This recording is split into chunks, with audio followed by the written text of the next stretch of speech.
Salut tout le monde. Alors dans cette vidéo je vais vous parler d'un livre sur un réalisateur de film. Ça va être la première vidéo d'une petite série de vidéos que je veux faire sur des livres qui ont un rapport avec le cinéma. Puisque je lis énormément de livres sur le cinéma, je me suis dit que ce serait intéressant de vous conseiller quelques bouquins qui sont souvent très beaux en plus. Alors je vais filmer des pages, tout ça, je vais essayer de vous montrer un peu l'intérêt des bouquins. En tout cas voilà, ce sera soit sur un réalisateur, le livre, soit sur une technique bien précise, sur un style de film. Enfin, j'ai des livres sur l'animation, j'ai des livres sur les effets spéciaux, pas mal sur les réalisateurs. En tout cas, on va commencer aujourd'hui avec un livre sur Terry Gilliam, qui vient de sortir, qui est vraiment balèze. C'est aux éditions Sonatine qu'il est sorti. Sonatine qui nous a offert un super livre sur Tim Burton il y a quelques années. C'est le plus gros livre qu'on peut trouver sur Tim Burton. Il y avait beaucoup d'interviews de lui, beaucoup de croquis. Sonatine donc qui sort ce super bouquin, qui est plutôt un grand format. Je ne sais pas si on peut se rendre compte, je donnerai les mesures tout à l'heure. Tac. La tranche. En tout cas, ouais, quand je l'ai acheté, il est donc à 25 €, mais il vaut le coup, quoi. C'est vraiment un gros livre avec beaucoup de photos. Je vais vous montrer ça tout à l'heure en détail. Alors pour ceux qui ne connaissent pas Terry Gilliam, j'ai parlé tout à l'heure de Tim Burton. On les a souvent rapprochés, enfin les critiques les ont souvent comparés, puisqu'ils ont tous les deux des univers assez délirants, assez fantaisistes. Alors que Terry Gilliam, dans son livre justement, il raconte qu'il ne comprend pas tellement le rapprochement qu'on fait avec Tim Burton, puisque lui, il filme dans des décors réels et il change le réel, donc il infiltre des éléments complètement baroques, délirants, dans des décors réels. Il y a souvent, il n'utilise pas tellement de studio, alors que Tim Burton, chaque plan, on voit que ça a été dessiné par lui, que ça vient de son imagination, que les deux sont justement des dessinateurs à la base, Tim Burton et Terry Gilliam. Terry Gilliam, c'est un Américain qui est né en même temps que Bob Dylan. Il a 74 ans, il est vieux maintenant.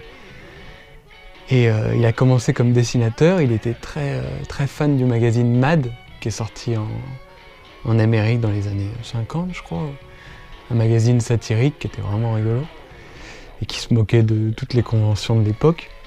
Donc il va dessiner pas mal de caricatures, faire des collages surtout, faire des montages photos pour des magazines, vraiment rigolo. Et ensuite il va se retrouver à Londres où il va tomber sur la troupe des Monty Python, des Monty Python, donc célèbre troupe de comiques anglaise. Et il va s'occuper des animations entre chaque sketch des Monty Python.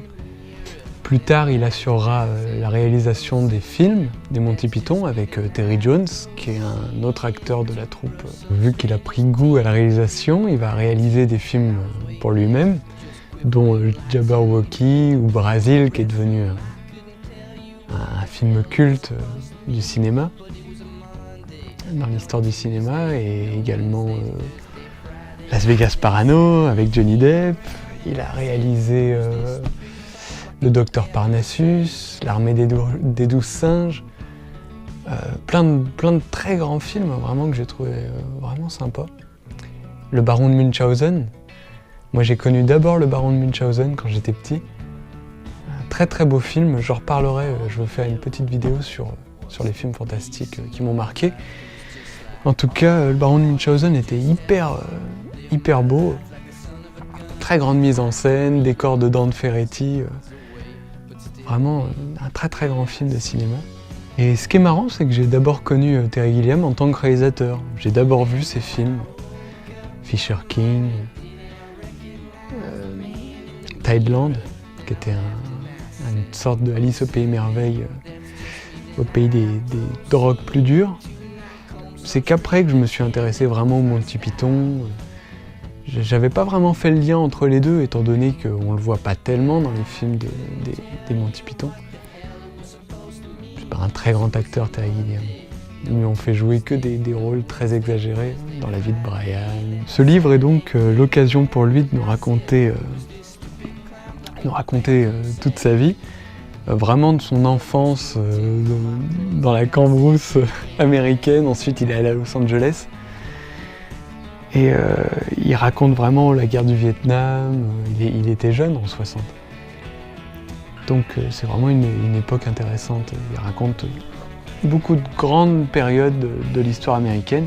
Et ensuite, il va partir en Grande-Bretagne.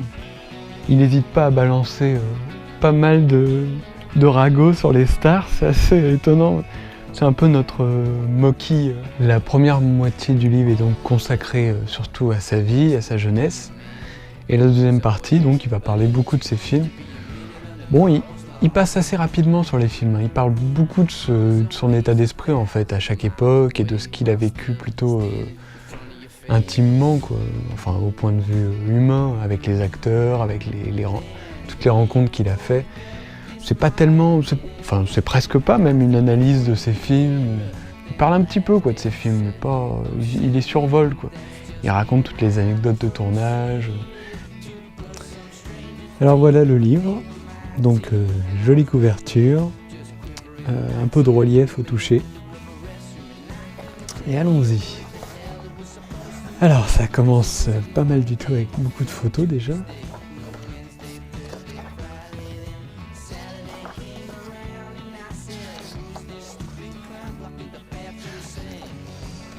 Quelques avant-propos et donc le sommaire. Le sommaire avec des noms de chansons pour chaque chapitre.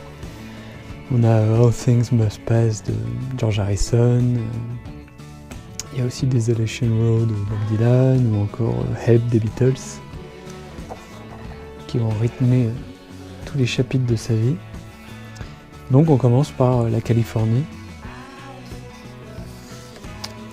où il est né. Donc il y a pas mal de photos de famille. Lui sur un cochon. Donc voilà, il raconte pas mal d'anecdotes sur son enfance. Vous remarquerez qu'à côté de chaque photo, il y a pas mal de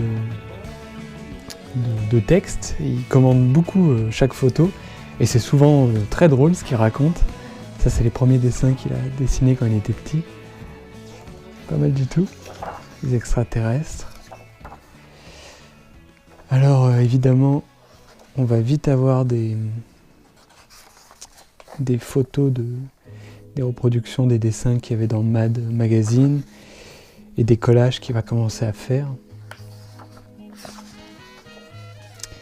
Il était très influencé aussi par le maquillage, très attiré par ça. Là on le voit qui était déguisé en fantôme de l'opéra quand il était assez jeune.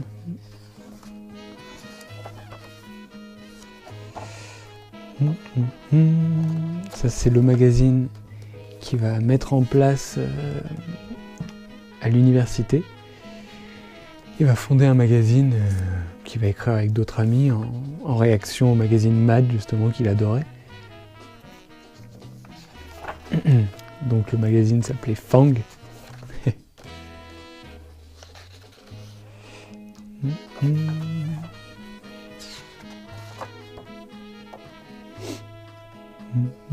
Il a rencontré Woody Allen quand il était plus jeune. Il faisait des romans photos pour des journaux.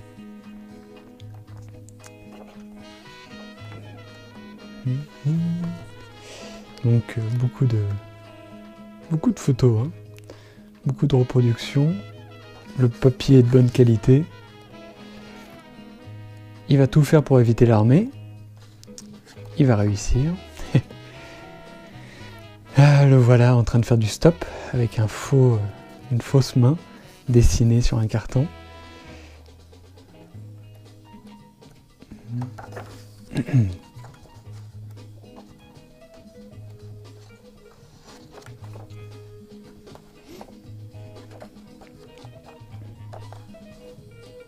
Là, on arrive dans la partie où il commence à travailler avec les Monty Python, où il commence à devenir même réalisateur pour les Monty Python. Sacré Graal.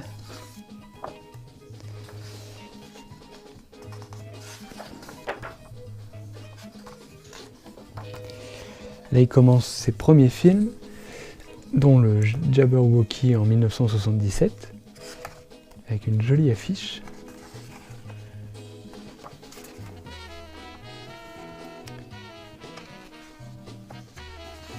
Des photos de tournage.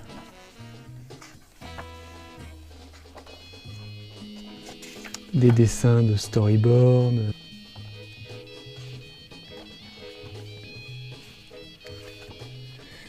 Les premiers dessins pour Brésil, qui ressemblent beaucoup au Metropolis de Fritz Lang, évidemment.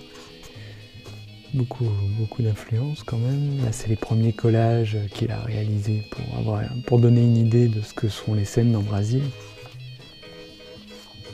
Là, c'est lui avec sa fille, qu'il a fait tourner dans le film. Il dit que ça avait l'avantage d'être gratos, de faire jouer la famille. Il parle pas mal du tournage de Don Quichotte qu'il n'a jamais pu terminer. Mais heureusement, les deux personnes qui ont fait le making-of du film en ont tiré un film pour montrer la catastrophe qu'a été ce tournage. Si vous ne l'avez pas vu, je vous le conseille, c'est très drôle. C'est vraiment un cauchemar de réalisateur. Il lui arrive toutes les pires choses qu'on peut espérer d'un tournage. Le climat qui est horrible. L'acteur principal qui a des problèmes physiques, qui peut plus assurer, c'était Jean Rochefort, le personnage principal. Vraiment, il y a tout eu sur le tournage, comme merde. Le film est très drôle, il s'appelle Lost in La Mancha.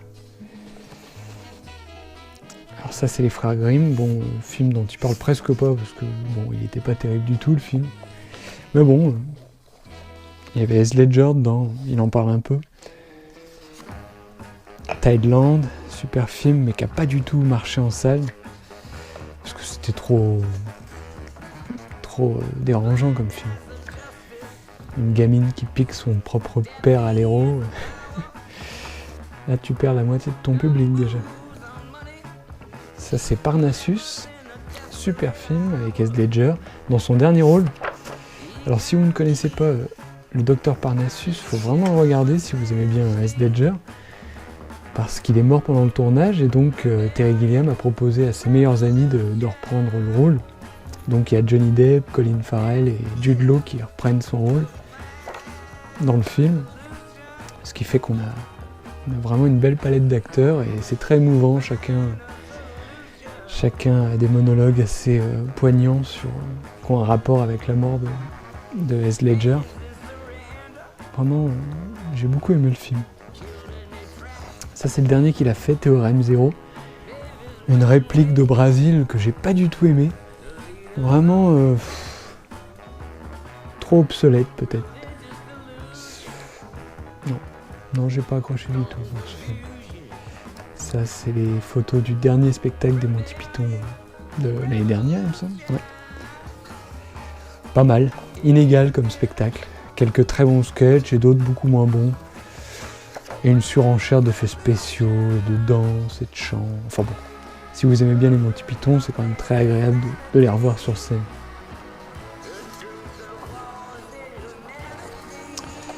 Donc voilà. Alors à la fin, c'est assez rigolo. Il fait un générique avec tous les noms qu'il a croisés dans sa vie. Et qui sont des amis pour la plupart. C'est assez rigolo. Il y a quand même quelques pages. Enfin voilà. Donc un beau livre bien illustré avec plein de photos de films, de tournage. Il y a combien de pages? Il y en a 200... Non, plus de 300 je crois. Ouais, il y en a 300. Voilà. Donc un super livre. Donc voilà, le titre du livre c'est Guillemesque, mémoire pré-posthume. Et voilà, je vous le conseille, c'est un très très bon bouquin si vous êtes fan des Monty Python ou des films de Terry Gilliam. C'est vraiment intéressant, c'est très drôle. Ça coûte 25 €, c'est aux éditions Sonatine Ça vaut le coup.